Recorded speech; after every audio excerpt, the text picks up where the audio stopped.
Hello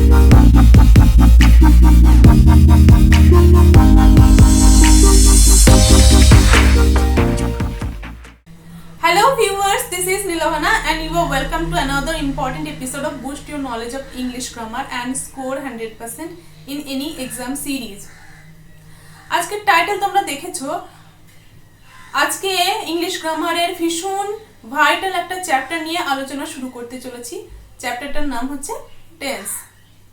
টেন্সকে আমি vital এই জন্য বললাম কারণ এর সঙ্গে আরো বেশ কিছু ইম্পর্টেন্ট চ্যাপ্টার ডিরেক্টলি রিলেটেড, যেমন voice, narration, sentence improvement, error correction. তুমি যদি টেন্স না জানো স্পোকেন ইংলিশ শেখা অসম্ভব। তুমি যদি টেন্স না জানো রাইটিং করতে পারবে না। তাহলে বুঝতে পারছো টেন্সটা কতটা ইম্পর্টেন্ট। আমি টেন্সের উপর বেশ কিছু ভিডিও বানাবো, তোমরা with full concentration and attention ভিডিওগুলো দেখতে থাকবে। চলো দেরি না করে আজকে ভিডিওটা শুরু করি। এখন প্রশ্ন হচ্ছে what is tense? Tense is the form of verb in relation to time as it is expressed in a sentence. ছোটবেলায় পড়েছিলাম ক্রিয়ার কালকে টেন্স বলা হয়। সময়ের সঙ্গে সম্পর্কযুক্ত ভার্বের রূপ যেটা বাক্যের মাধ্যমে প্রকাশ পায় সেটাই হচ্ছে টেন্স। এই টেন্সকে তিন ভাগে ভাগ করা হয়: প্রেজেন্ট টেন্স বর্তমান কাল, পাস্ট টেন্স অতীতকাল আর ফিউচার টেন্স ভবিষ্যৎকাল। বর্তমান কাল কোনটা? আজকের দিন যেটা সেটা হচ্ছে বর্তমান কাল।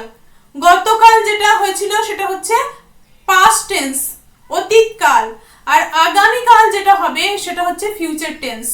এরপর প্রত্যেকটা টেন্সকে আবার চারটে করে ভাগে ভাগ করা হয়: ইনডিফিনাইট, কন্টিনিউয়াস, পারফেক্ট আর পারফেক্ট কন্টিনিউয়াস।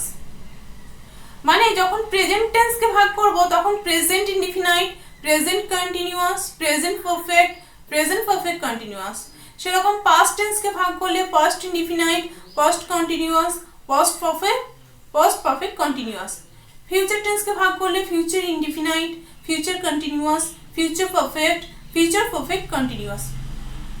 এইভাবে ভাগগুলো হবে। তার মানে টেন্স টোটাল দাঁড়াচ্ছে 3 into 4 that is equal to 12। এরপর যে কথাটা বলবো সেটা যারা বিভিন্ন কম্পিটিটিভ এক্সামের ইন্টারভিউ দিচ্ছ তাদের জন্য ভীষণ ইম্পর্টেন্ট। এই প্রশ্নটা আমাকেই করা হয়েছিল এবং আমার বলতে কোনো লজ্জা নেই, তখন আমি উত্তরটা দিতে পারিনি। প্রশ্নটা ছিল what is the difference between tense and aspect. এবার আমার অ্যাসপেক্ট সম্পর্কে তখন সেই মুহূর্তে কোনো ধারণা ছিল না। পরবর্তীকালে আমি অ্যাসপেক্টের বিষয়টা জেনেছিলাম। আমি চাই না তোমরা কেউ ইন্টারভিউ দিলে এই ধরনের প্রশ্নের সম্মুখীন হলে উত্তরটা না দিতে পারো, তো তোমাদের জেনে রাখা খুব দরকার। দেখো, মডার্ন গ্রামারিয়ান যারা, তাদের মতে যে কোনো ইংলিশ ফুল ভার্বের দুটো করে ফর্ম, একটা হচ্ছে সিম্পল প্রেজেন্ট ফর্ম আর অন্যটা সিম্পল পাস্ট ফর্ম। বাকি যে ফর্মগুলো হয় মানে কন্টিনিউয়াস, পারফেক্টিভ, এগুলো অক্সিলারি ভার্ব, বি ভার্ব এবং হ্যাভ ভার্বের মাধ্যমে মানে বি ভার্ব এবং হ্যাভ ভার্বের সাহায্যে তৈরি হয়। মডার্ন গ্রামারিয়ানরা এটার নাম দিয়েছে অ্যাসপেক্ট। এক্সাম্পল দেখো আরো ভালো বুঝতে পারবে। ওয়াচ বলে শব্দ আছে একটা, এটা simple present form watch, simple past ফর্মে গেলে ওয়াচড।